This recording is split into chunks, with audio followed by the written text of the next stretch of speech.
On peut se perdre très facilement si on délaisse l'équilibre dans notre vie. C'est de voir les gens un peu comme des numéros.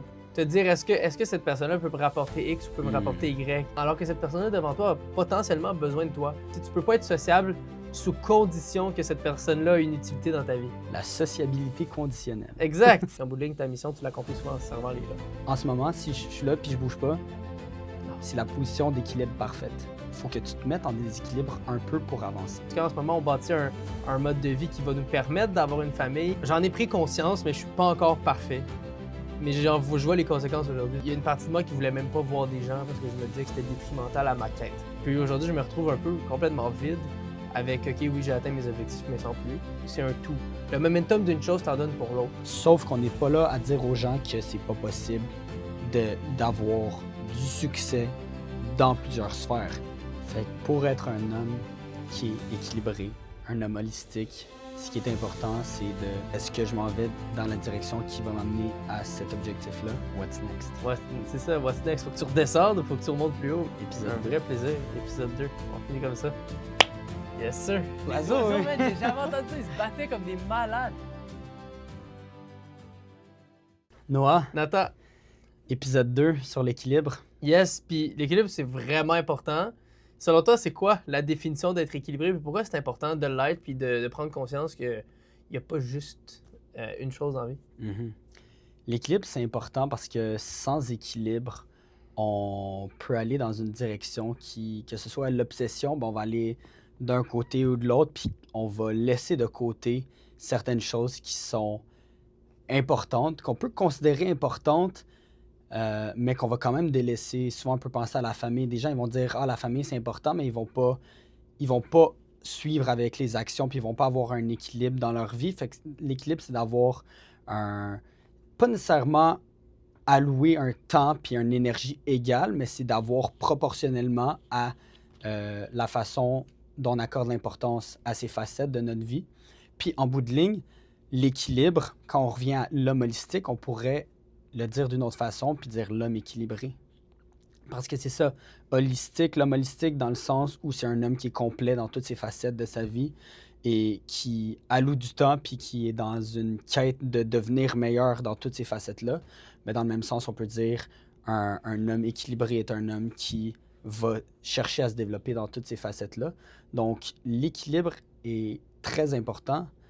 Et pourquoi c'est important? L'équilibre, c'est que on peut se perdre très facilement si on délaisse l'équilibre dans notre vie. 100%, vraiment une belle réponse. Puis, justement, c'est quoi les facettes de l'équilibre, si on veut? Y a-t-il des points précis à prendre en compte quand on parle d'équilibre, mettons, dans notre vie globale? Parce que, comme tu l'as dit, holistique, ça veut dire dans son ensemble, dans sa globalité. Mais c'est quoi que ça comprend une vie équilibrée, selon toi? Pour être équilibré, il faut qu'on détermine, comme j'ai dit tantôt, c'est quoi qui est important pour nous. Fait que si tu sais pas ce qui est important pour toi, ben tu peux être équilibré d'une façon que la société va te dire d'être équilibré. Puis ça, c'est quelque chose que, moi et toi, on en a déjà parlé, c'est très important de savoir ce que tu fais puis pourquoi tu le fais. Est-ce que tu fais certaines choses parce qu'on te dit que c'est comme ça qu'il faut que tu fasses les choses, ou est-ce que tu le fais parce que tu le veux vraiment? Puis si tu penses que tu veux vraiment quelque chose, pose-toi la question, fais pourquoi je veux ça? Puis si t'es pas capable de répondre à la question, c'est peut-être parce que tu le sais pas. Une fois que tu as déterminé c'est quoi les choses qui sont importantes dans ta vie, ben à ce moment-là, tu veux savoir, OK, ben qu'est-ce que je mets où? C'est quoi ma hiérarchie? Fait que, est-ce que ma famille, c'est dans ma hiérarchie, ou est-ce que ça se place mon travail, mon emploi du temps, l'argent, où est-ce que je mets ça? Donc la quête de l'argent, mon corps, prendre soin de mon corps, est-ce que je m'entraîne, comment je mange, combien de temps je vais allouer à ça, est-ce que je vais prendre le temps de préparer des repas, de faire l'épicerie, de magasiner des bons aliments, ou je vais aller au restaurant tout le temps, aller prendre du fast-food.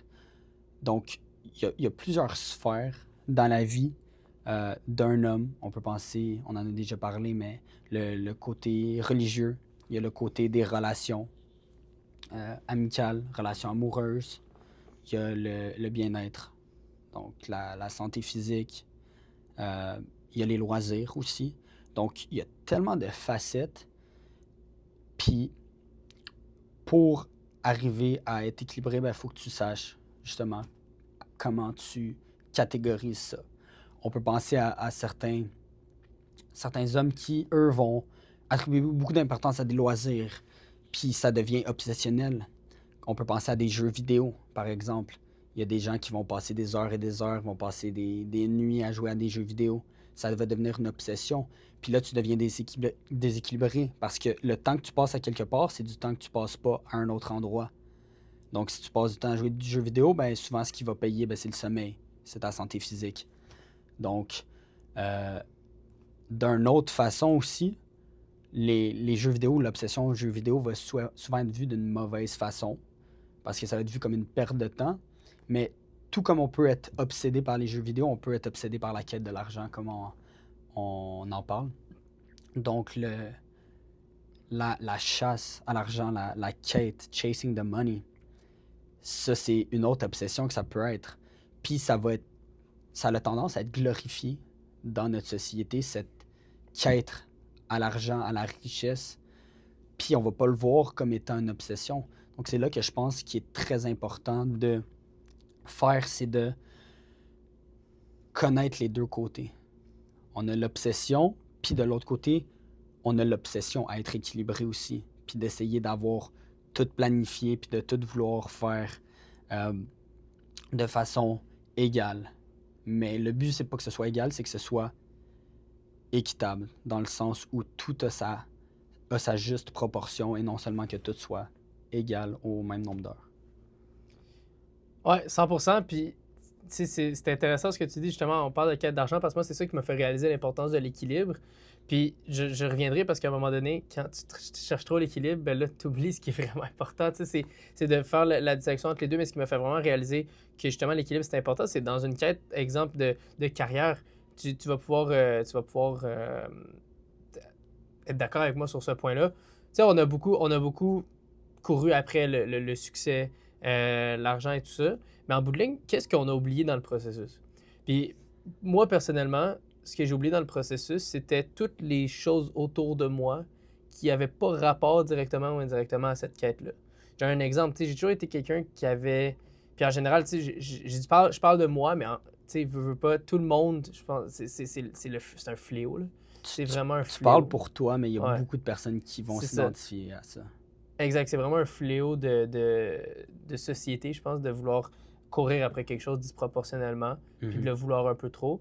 Puis justement, l'argent, ça a été ça. Puis, On a des bruits, quoi ça? des oiseaux en haut, Ouais, on a des peut-être. bruits d'oiseaux. On a vraiment des bruits d'oiseaux en haut. Mais, yes! Fait que dans le fond, j'avais entendu ça. Ouais, ça va sûrement pas on va Non, sûrement non, pas l'entendre zéro, avec les zéro. micros, mais on a des Ouais, cris qui se passent en ce ouais, moment. c'est ça, c'est ça. Mais bref, dans le fond, la quête de l'argent, ce que ça m'a fait oublier, puis ce que ça fait oublier aux gens, mettons, dans mon entourage, je pense que c'est surtout les relations, c'est de prioriser comment tu agis avec les gens. C'est de voir les gens un peu comme des numéros. Te dire, est-ce que cette personne-là peut me rapporter X ou peut me rapporter Y? Puis en bout de ligne, c'est comme, sinon, oui, ok, je vais la respecter, ça peut être mon ami, mais je vais pas y accorder mon temps, alors que cette personne-là devant toi a potentiellement besoin de toi pour une chose dans sa vie, peut-être, ou tout simplement, tu pourrais cultiver la relation, cultiver ça, cet aspect-là sociable qui est en toi, introverti ou extroverti. Je pense que n'importe qui a besoin de cette sociabilité-là. Puis cette sociabilité-là ne doit. Tu peux pas être sociable sous condition que cette personne-là a une utilité dans ta vie. La sociabilité conditionnelle. Exact. Je sais même pas si c'est ça. Mais Ouais. ce que tu dis, ça me parle beaucoup parce que j'ai été cette personne-là Ben ouais. qui, pour moi, si quelqu'un m'apportait pas quelque chose dans ma vie, ben, cette personne-là avait pas de place dans ma vie. Puis il y a encore un moment où dans ta vie, il faut que tu filtres les gens. Tu peux pas juste laisser Exact. n'importe qui rentrer dans D'où ta l'importance vie. de l'équilibre. Genre, il est là. C'est Exactement. ça. Tu peux Ouais. aller dans un extrême à te dire, OK, ben, est-ce que cette personne m'apporte plus de ce qu'elle me prend? Parce que c'est pas... Les gens, ils vont pas juste t'apporter... Ah. Ils vont pas juste t'apporter ou ils vont pas juste te prendre. Ça va tout le temps être Ouais. un échange, mais tu peux pas être là à essayer de calculer tout. Ça, c'est quelque chose qui est très dangereux dans les relations, que ce soit des relations amicales, encore plus dans les relations amoureuses, de commencer à tracker, puis à d'être comme, OK, ben, telle personne, moi j'ai fait ça pour cette personne-là, puis la personne a juste fait ça et ça. Fait que là, il y a un déséquilibre. Quand tu commences à voir les relations comme ça, c'est complètement transactionnel.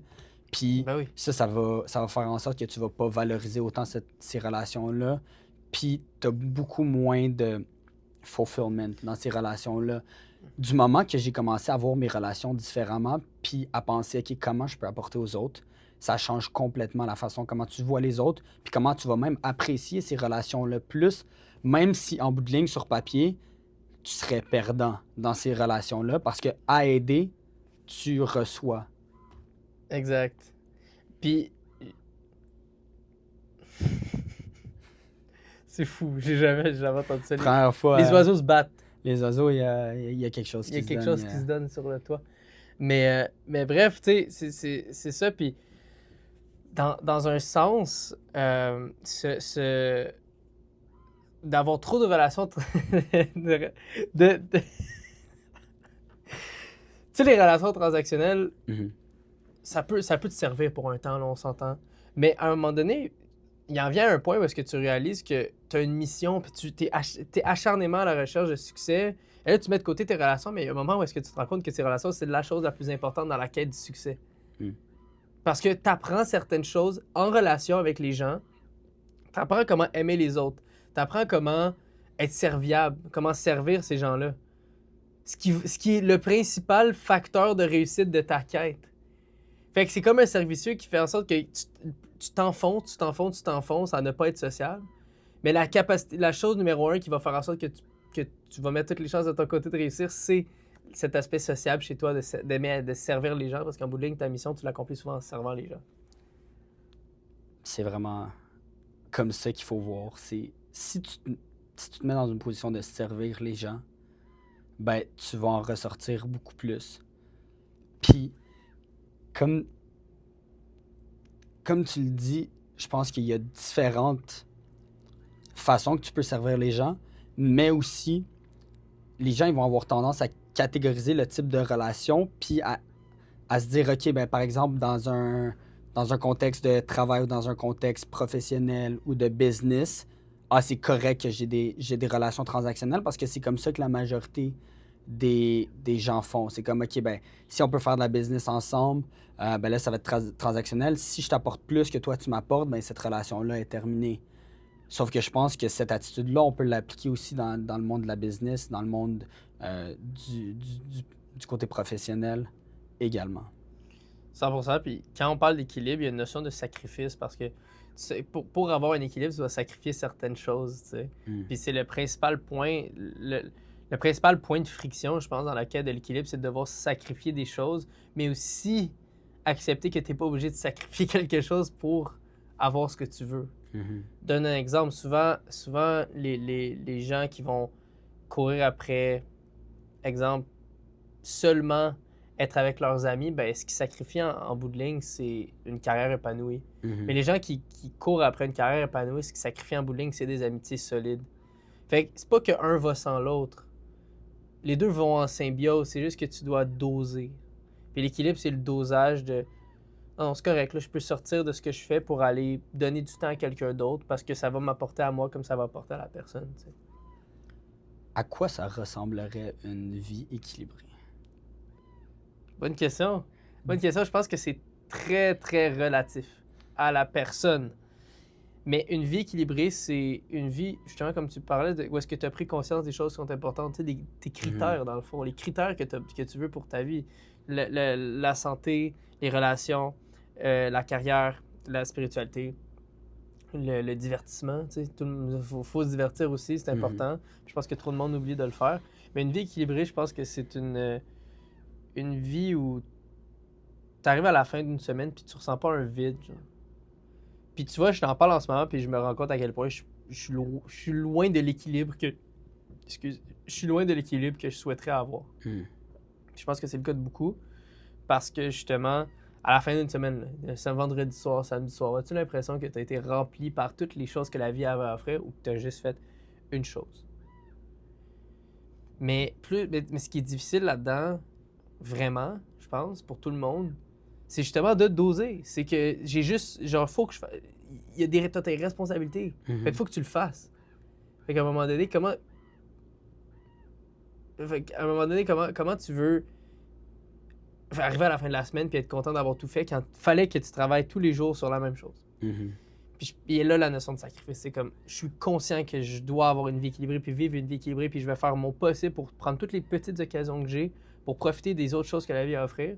Mais quand il faut faire X, je vais le faire. Quand je dois prendre soin de ma famille, je vais le faire.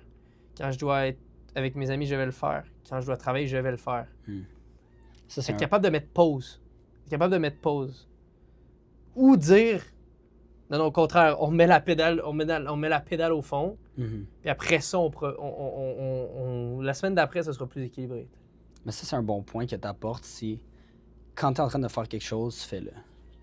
Exact. Fais-le à 100%. Pense pas à autre chose qui va être nice, puis j'ai besoin de mon confort. J'ai besoin de mon confort, fait que je vais arrêter ça. T'sais. La façon la plus facile de perdre du temps puis dans ta vie, c'est de ne pas être présent en ce moment. Si tu es au travail puis tu penses à ce qui se passe à la maison, si tu n'es pas efficace en ce moment, puis si tu es à la maison, si vice-versa, tu penses toujours à d'autres sphères de ta vie, ben, quand tu es là en ce moment, tu n'es pas présent, puis ça fait en sorte que tu vas pas être équilibré. Puis je pense que ce qui est important à comprendre aussi, c'est que il y a des extrêmes des deux côtés. Il y a être obsédé à un extrême, puis essayer d'être équilibré à un autre extrême, d'essayer de planifier ta vie, puis de... Ouais. Je pense que si tu essaies d'être trop équilibré, là, c'est quoi la position parfaite d'équilibre? Si on parle un côté physique. Ouais. Genre, d'un côté physique, c'est quoi la position la plus équilibrée, la plus stable? C'est une position d'arrêt, non? C'était statique. En ce moment, si je suis là puis je bouge pas, c'est la position d'équilibre parfaite. Sauf que si c'est ça que tu cherches, est-ce que j'avance en ce moment? Par contre, quand tu marches, tu peux avoir l'air équilibré sur tant de mètres. Je vais marcher 10 mètres. Si tu regardes, j'ai l'air d'aller droit. Mais si tu prends un moment spécifique, à chaque fois que tu lèves ton pied, techniquement, tu es en déséquilibre. Il faut que tu te mettes en déséquilibre un peu pour avancer. Puis je pense qu'il faut le voir de la même façon. Dans ta vie, tu as certaines périodes de ta vie où tu vas être déséquilibré dans certaines sphères de ta vie. Mais l'équilibre, je pense qu'il s'atteint sur une plus longue période qu'une journée, une semaine. Parce que si tu essaies de faire ça sur un... OK, dans ma journée, je vais répartir, j'ai 5 aspects, mettons, 5 sphères qui sont importantes pour moi, puis je vais les équilibrer, puis j'essaie à chaque jour de splitter mon temps que j'ai dans ma journée en 5. C'est pas comme ça que ça marche. Tu vas le splitter sur une année, sur une période de quelques années, sur une vie. Puis à chaque fois, pour avancer, faut que tu sois un peu en déséquilibre. Mais encore là, on va pas à l'extrême d'être en obsession, parce qu'en obsession, ça serait tu tombes. Exact. Tu lèves ton pied, mais tu le remets pas au sol. Puis avec ton momentum d'obsession, ben là, tu vas finir par tomber, comme tu dis. Ah, je l'ai jamais entendu, celle-là, c'est du génie. Honnêtement, là, celle-là, il faut te la donner. Là. Wow. Ça vient pas de moi. J'ai entendu. Honnêtement, j'ai jamais vu ça comme ça, mais c'est bien vrai. C'est bien vrai, effectivement. Finalement, l'équilibre, c'est de regarder ton mois ou ton année, puis de te dire, est-ce que j'ai vécu une année équilibrée? Exact. Fait que quand on parle de à quoi ça ressemble l'équilibre, faut prendre nos jumelles, puis les enlever, puis regarder le bigger picture. Exact. Être comme, OK, est-ce que je suis équilibré dans toutes mes sphères?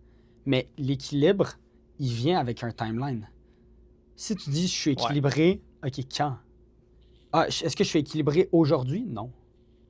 Je t'en ai parlé la semaine dernière, mon équilibre, mon sommeil, là. Ah, c'est ça.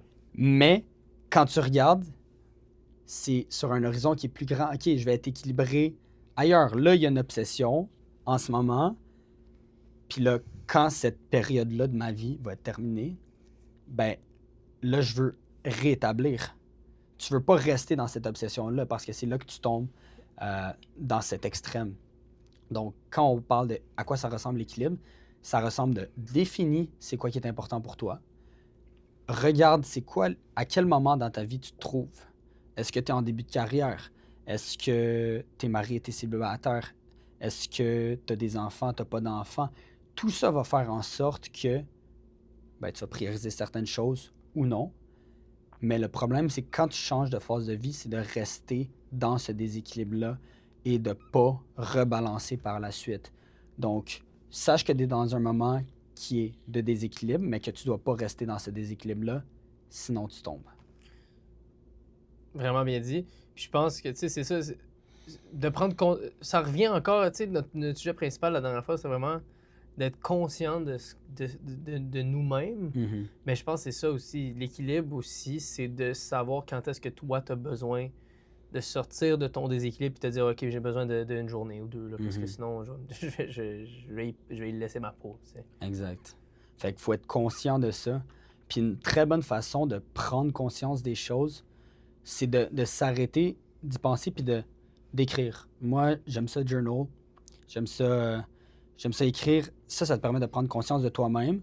Fait que quand on parlait de l'awareness, de savoir où tu Ouais. où t'es, ben, tu peux écrire. Mais de la même façon, si tu veux avoir conscience de ton équilibre, parce que quand on parle d'équilibre, oui, on va parler majoritairement de temps. Il y a l'énergie, là, mais majoritairement le temps. Qu'est-ce que tu fais? Tu t'assois, tu regardes ton horaire. Tu t'assois, tu regardes ton horaire de la semaine. Puis là, si tu fais ça chaque semaine, ben, tu peux regarder c'est quoi la tendance dans ton mois, puis après ça dans ton année, puis de voir, OK, à date, j'ai alloué très peu de temps à telle et telle sphère, puis j'en ai donné beaucoup à ces 2, 3 autres sphères-là. Qu'est-ce que je peux faire dans ma semaine qui s'en vient pour essayer de rebalancer? Parce que c'est ça qui arrive, c'est que c'est très facile d'être déséquilibré puis de ne pas s'en rendre compte. Moi, ça a été ça, une des sphères que j'ai beaucoup délaissées, c'était mes relations avec mes relations amicales. Fait que, après quelques années, j'ai regardé, puis j'ai fait comme, oh wow, ok, j'ai pas travaillé, j'ai pas donné de temps et d'énergie à cette sphère de ma vie. Puis là, à ne pas l'avoir, je réalise que, ok, c'est quand même quelque chose qui est important pour moi. Je veux travailler là-dessus. Puis ça a été un objectif pour moi cette année de mettre plus de temps et d'énergie dans mes relations amicales. Puis j'en vois le bénéfice de faire ça. Puis j'ai été capable de corriger le tir parce que j'ai été conscient du fait que je l'avais pas fait parce que j'ai fait une rétrospection sur le passé. Puis tu dirais que c'est comment que tu as fait le pas de reprioriser cet aspect-là dans ta vie? C'est quoi que ça a pris? As-tu dû faire un sacrifice pour reprendre le contrôle de ta vie, mettons, relationnel avec des amis? Ben, c'est sûr que tout est un sacrifice. Ce que je fais en ce moment, ça m'empêche de faire n'importe quoi d'autre. C'est toujours un choix. Tu sais, il y a la quote qui dit you can do anything, but you cannot do everything. Tu peux faire n'importe quoi, mais tu peux pas tout faire. Parce que tu n'as pas le temps. Physiquement, tu peux pas tout faire. Tu peux vouloir devenir un joueur professionnel de football, un joueur professionnel de hockey, mais si tu deviens joueur professionnel, ben, tu pourras pas aller puis partir 3 ans faire un voyage autour du monde en même temps. Parce que c'est deux choses qui sont conflictuelles. Tu peux vouloir avoir une famille, avoir des enfants tôt, ou tu peux vouloir, peu importe c'est quoi, il y a certaines choses qui vont juste pas ensemble. Fait que décide c'est quoi qui est important pour toi, puis vas-y là-dedans. Sauf que tout est un sacrifice. Fait que pour les relations amicales, ben oui, c'est un sacrifice dans un sens, mais quand on regarde sacrifice, ça a une connotation très négative. Fait que oui, c'est de sacrifier du temps que tu mets ailleurs, mais si je regarde aux bénéfices puis qu'est-ce que j'en sors de ça, je le ressens pas comme étant un sacrifice. Fait que qu'est-ce que j'ai dû faire? J'ai dû reprendre contact avec certaines personnes. Des fois, ça n'a pas été moi qui a pris l'initiative, mais c'est de planifier aussi des fois. C'est comme, OK, ben qui que ça fait longtemps que j'ai pas envoyé un message, que j'ai pas eu de nouvelles, puis des fois, c'est juste envoyer un petit message. Ça peut être un audio. Tu peux appeler cette personne-là. Puis ça fait en sorte que tu vas garder contact. Après, tu peux setter une journée. Ça fait longtemps on s'est pas parlé, on peut aller, on va-tu prendre un café? Puis la façon que j'ai trouvé qui est la plus facile de garder un contact, c'est d'avoir des contacts plus courts, mais plus fréquents. J'avais tendance, mettons, j'allais voir une personne, puis hey, ça faisait longtemps qu'on s'était pas parlé, on allait se voir en soirée, puis là, hey, on parle, il est rendu 2-3 heures du matin, puis là, après ça, ça prend 2, 3, 4 mois avant qu'on se revoie. Tandis que là, à travers les choses que je fais aussi, j'intègre juste d'autres personnes. Fait que je vais aller à la boxe, je vais inviter des gens à venir avec moi, je vais aller à l'église, je vais inviter des amis à venir avec moi. Ça donne des petits contacts, ça va être 1-2 heures dans une journée. Puis après ça, on va se revoir, ben, au lieu d'être à chaque 3-4 mois, ben, c'est peut-être à chaque 2 semaines. Tu as des habitudes, mais c'est juste plus court. Exact. Fait que ce que tu fais déjà, fais-le avec d'autres personnes. Invite des gens avec toi. Fait que ça c'est quelque chose qui m'a beaucoup aidé à rééquilibrer sur ce point spécifique-là des relations amicales. Nice. Puis qui dit équilibre dit aussi la planification de ta vie. Tu sais, c'est l'équilibre de ta vie maintenant en fonction de ce que tu veux. 100%. Si tu planifies pas, exact. Tu vas juste, comme on dit, tu vas surfer sur la vague, puis ça va t'amener où ça va t'amener sans que tu prennes contrôle de ça. Exactement. Si t'es pas conscient de ton obsession actuelle, ben, quand tu vas avoir une femme, des enfants ou des gens à prendre soin ou plus d'amis, peu importe, tu seras pas en mesure de donner le temps que ça mérite puis que tu aimerais donner parce que tu vas avoir trop bâti des habitudes qui vont avoir été un peu destructrices à ça. Fait que je pense que l'idée, c'est pour justement devenir un homme, une femme holistique, c'est de prendre en compte de ton objectif puis de bâtir un mode de vie qui te permet d'accueillir cette chose-là une fois qu'elle t'est donnée. Meilleur exemple, tantôt on parlait de la famille, on veut une famille plus tard, ok, mais est-ce qu'en ce moment on bâtit un mode de vie qui va nous permettre d'avoir une famille? On fait un sacrifice maintenant de temps peut-être relationnel parce qu'on sait qu'on va en mettre plus quand on va avoir une famille? Ou quand tu vas rencontrer ta femme, exemple, comment tu veux vivre? Est-ce que tu veux vivre dans ce constant travail? Tu peux pas l'amener avec toi? Non. Tu veux bâtir quelque chose qui te permet qui va te permettre de laisser cette place-là quand ça va t'être donné. Tu sais, peu importe que c'est, là, quand tu vas atteindre ton objectif, exemple, au niveau de la carrière, est-ce que ton mode de vie autour va te permettre d'accepter cette carrière-là ou tu vas devoir tout recommencer à zéro? C'est vraiment une vision. Tu as une vision, un idéal que tu as pour ta vie, ben tu prends en compte c'est quoi les aspects qui vont faire de moi que je suis assez holistique pour accueillir cette bénédiction-là ou ce qui s'en vient dans ma vie. Mm-hmm. Puis toi, de ton côté, y a-tu une sphère en particulier que t'as délaissé dans les dernières années ou que tu sens qu'il faut que tu recadres? Ouais, vraiment. Ben, plusieurs, mais je vais commencer par mes relations un peu comme toi. J'en ai pris conscience, mais je suis pas encore parfait. Mais je vois les conséquences aujourd'hui. Je m'explique un peu. Tu sais, exemple, quand j'étais vraiment, vraiment juste dans le travail, il y a une partie de moi qui voulait même pas voir des gens parce que je me disais que c'était détrimental à ma quête. Mm-hmm. Est-ce que c'est faux fondamentalement? Non. Parce que dans le court terme, pour atteindre mon objectif, j'avais besoin de pas voir de monde. Par contre, au long terme, une fois que quand la journée où est-ce que j'ai réalisé, ouais, non, finalement, c'est vraiment pas moi, je suis quelqu'un de tellement sociable. Puis aujourd'hui, je me retrouve un peu complètement vide avec, OK, oui, j'ai atteint mes objectifs, mais sans plus. C'est comme, OK, là, je dois reprendre le contrôle du côté relationnel, tu sais, des relations que j'ai avec les gens. Puis les gens, au sens large, mais en premier, ma famille, là, je veux dire, t'es avec des gens tous les jours, mais en bout de ligne, tu leur parles pas vraiment, ou tu t'intéresses pas vraiment à eux, puis tout ça. Puis je pense que c'était ça la première chose, c'est de me rapprocher de tous les membres de ma famille, d'aller les visiter, de prendre le temps. Parce qu'en bout de ligne, c'est pas du temps perdu. Quelle tristesse d'entendre des gens dire que c'est du temps perdu de voir ses amis ou sa famille, tu sais. Mhm. Puis des fois, c'est même un réflexe, c'est comme, ah, j'ai pas le temps. Mais non, mais comment tu peux pas avoir le temps pour passer du temps avec, mettons, tes grands-parents? Alors, tu sais pas combien de temps il reste. Mhm. Fait que c'est juste d'en prendre conscience, puis de remettre les priorités, puis de faire, de dire non temporairement à quelque chose pour aller faire quelque chose qui aura un réel impact dans ta vie, dans la vie des autres. Mhm. Après ça, une autre chose que j'ai délaissé, ben, c'est délaissé jamais, mais mis de côté des fois ou qui n'étaient pas ancrés dans ma routine, je peux dire c'est des habitudes qui ont rapport avec la santé. Exemple, bouger. Bouger, tu sais, j'ai toujours été un athlète, je fais encore du sport, j'en ai toujours fait, mais il fut un temps, puis il y a des périodes encore aujourd'hui, des mois où est-ce que c'est pas du tout équilibré, là, j'ai pas le temps pour aller faire ci ou ça.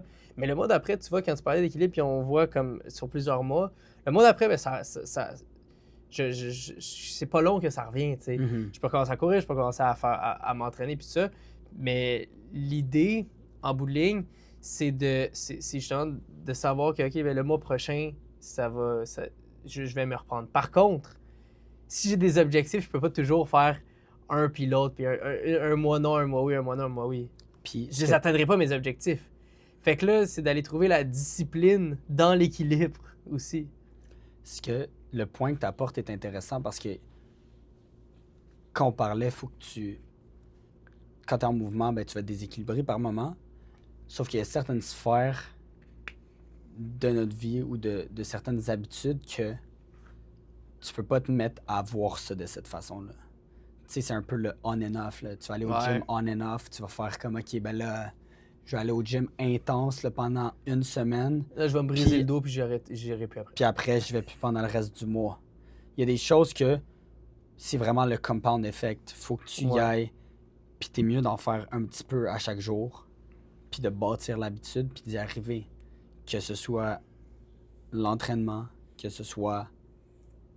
Ben, tu sais, quand je pense, c'est beaucoup des sphères du bien-être, de la santé, là. Ouais. L'entraînement, nutrition, sommeil. Si tu dors pas pendant la semaine pantoute, puis que t'as 3-4 heures de sommeil, puis t'arrives à la fin de semaine, puis là, tu dors toute la fin de semaine au complet. Ah, mais j'ai de l'équilibre dans ma semaine. Ben, ton corps, il fonctionne pas comme ça. Mais non. De la même façon, la nourriture. Ah, je mange bien pendant toute la semaine. La fin de semaine, c'est mes cheat days. Puis là, ben, tu vas manger plein de calories. Ben là, en bout de ligne, dans ta semaine, tu vas être en surplus calorique, tu vas manger de la mauvaise nourriture, tu vas te sentir moins bien. Même chose pour l'entraînement. Ah, je m'entraîne pas pendant la semaine, puis mais le samedi, là, je m'entraîne là, pendant 5 heures. Là. Ton corps, il fonctionne pas de cette façon-là. Faut que tu aies un équilibre sur un temps plus rapproché. Fait qu'à chaque jour, c'est de manger bien. À chaque jour, c'est d'avoir ton sommeil. À chaque jour, c'est d'avoir de bouger. T'sais, quand on dit à chaque jour bouger, t'as pas besoin d'aller 2 heures au gym à chaque jour, mais un 30 minutes, une marche. Moi, je crois réellement qu'à chaque jour, on devrait s'entraîner. S'entraîner, peu importe ce que ce soit, mais tu peux avoir 3 jours, 4 ou 3 jours d'entraînement comme plus intense, puis 3 ou 4 jours d'entraînement plus récupération, que ce soit des étirements, une marche, un jogging léger, mais de toujours bouger. C'est pas d'aller 100% là-dedans, puis de délaisser ça le reste du temps. C'est ça. C'est ça. Puis, un message à nos confrères, les hommes holistiques.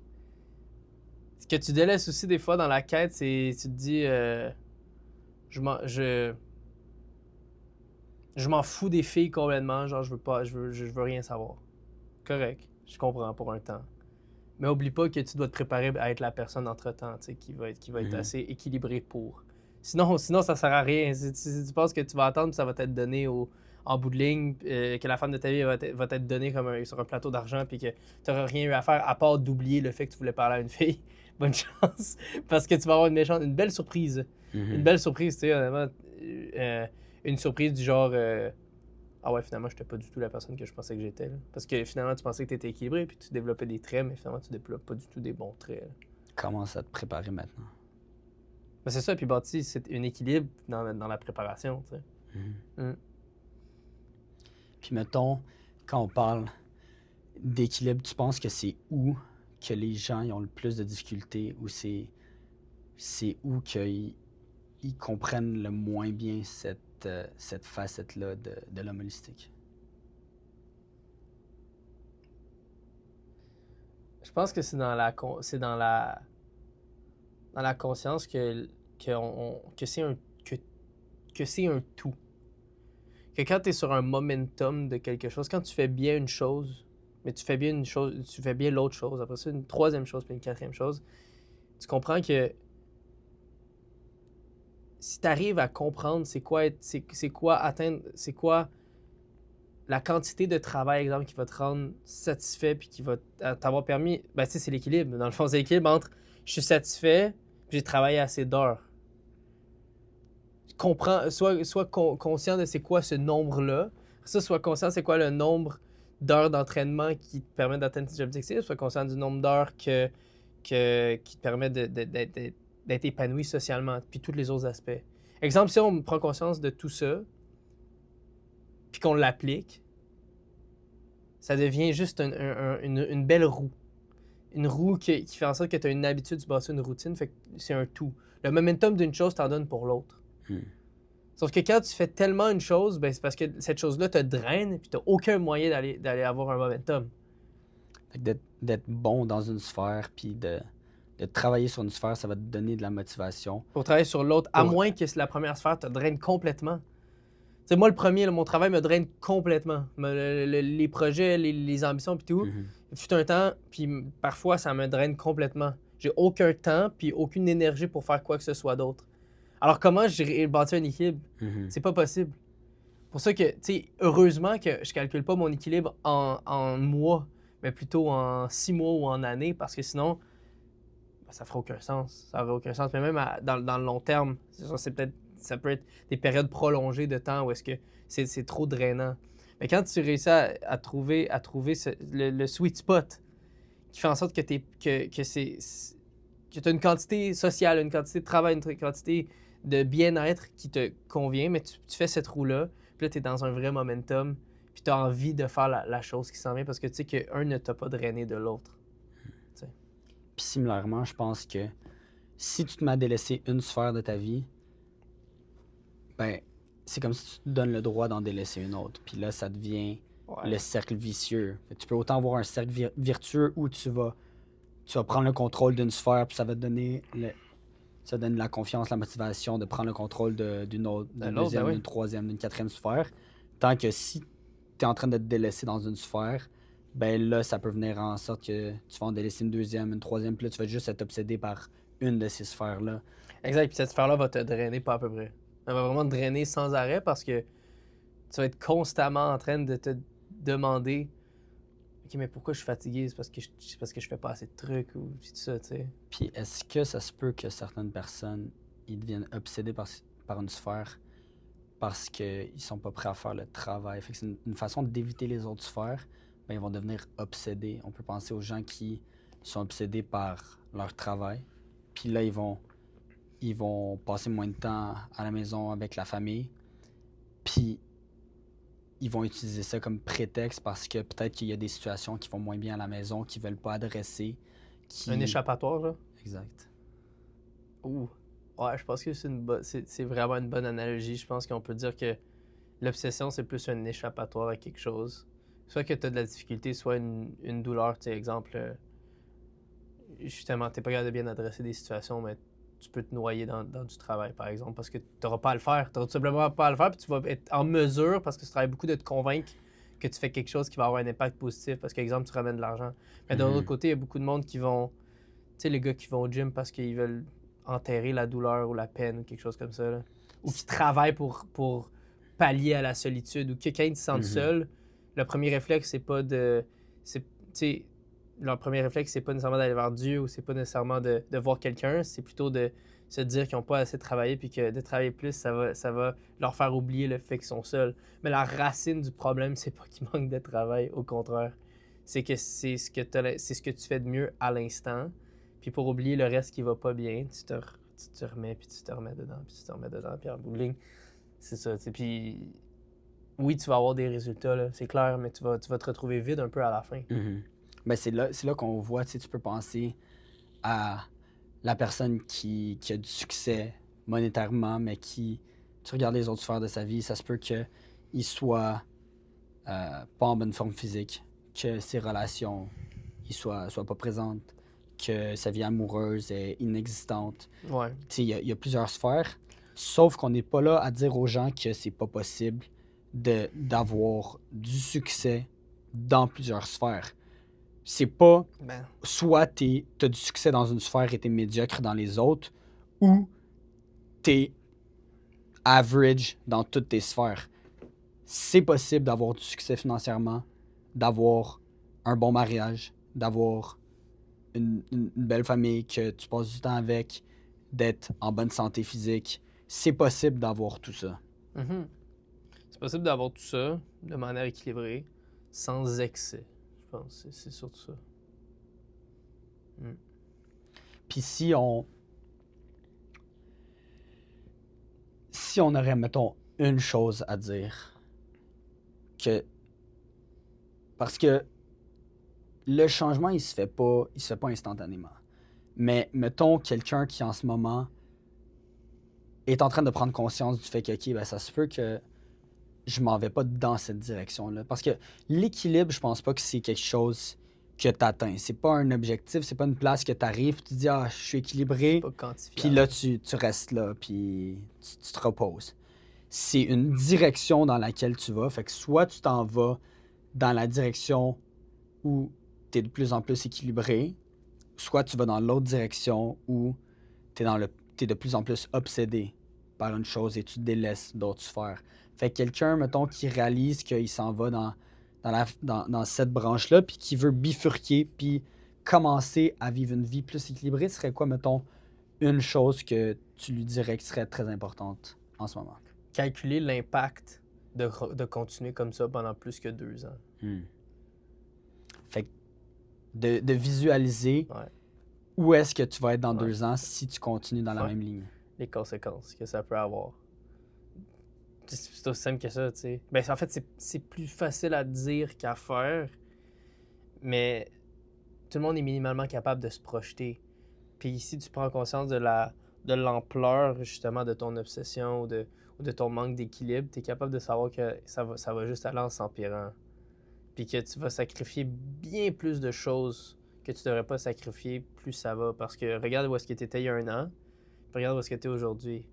Tu n'aurais probablement pas pensé que tu aurais sacrifié autant d'amitié pour juste une quête parmi tant d'autres, tu sais.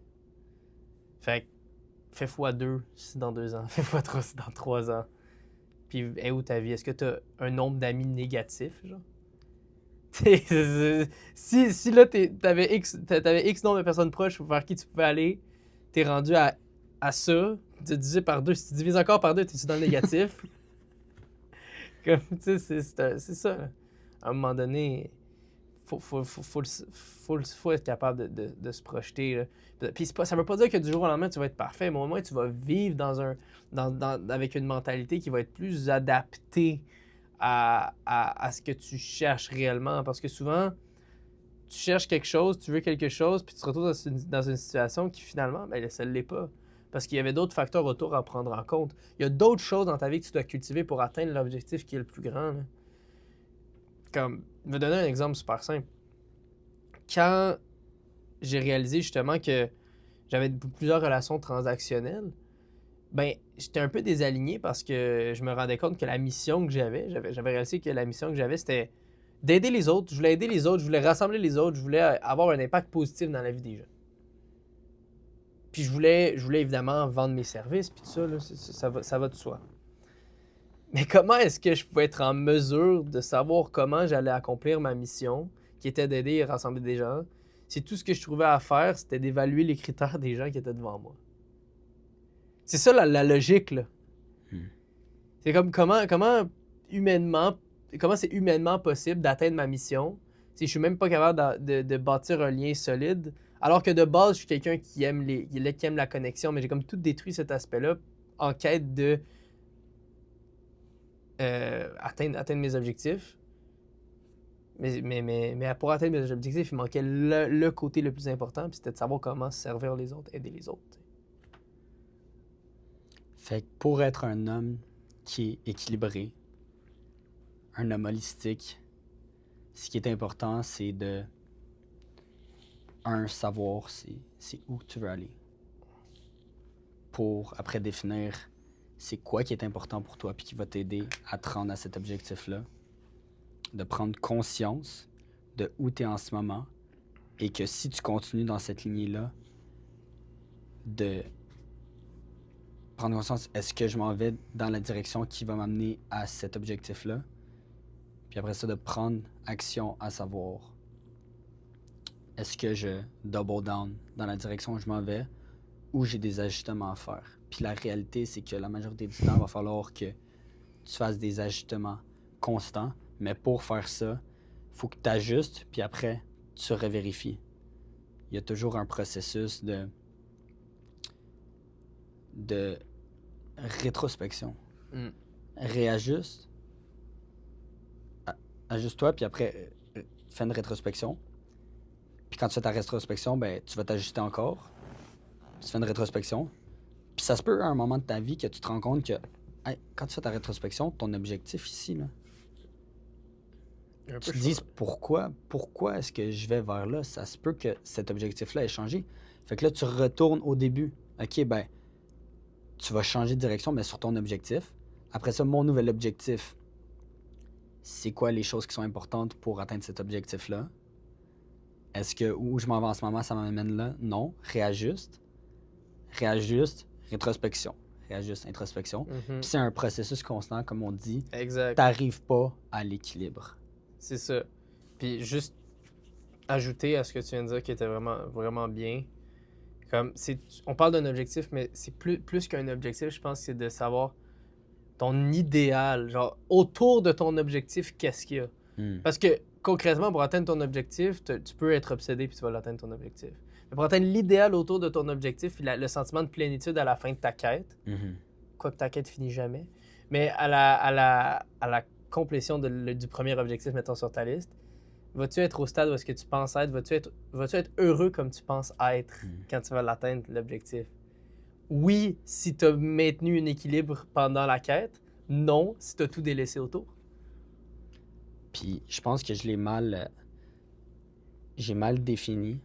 Objectif, j'aurais peut-être pu dire idéal, comme tu as dit. C'est quoi c'est comment que tu vois ta vie, c'est comment que tu veux vivre ta vie. Fait que c'est pas juste un objectif dans une sphère, c'est quoi ta vie de rêve. Là, si on dirait. J'aime pas trop ça, dire ta vie de rêve, mais c'est comme ton idéal de ta vie à travers toutes les sphères. Exact. Fait que quel genre de personne, ce serait peut-être plus facile de dire quel genre de personne t'aimerais être. Puis après, c'est quoi les sphères qui sont importantes pour ça.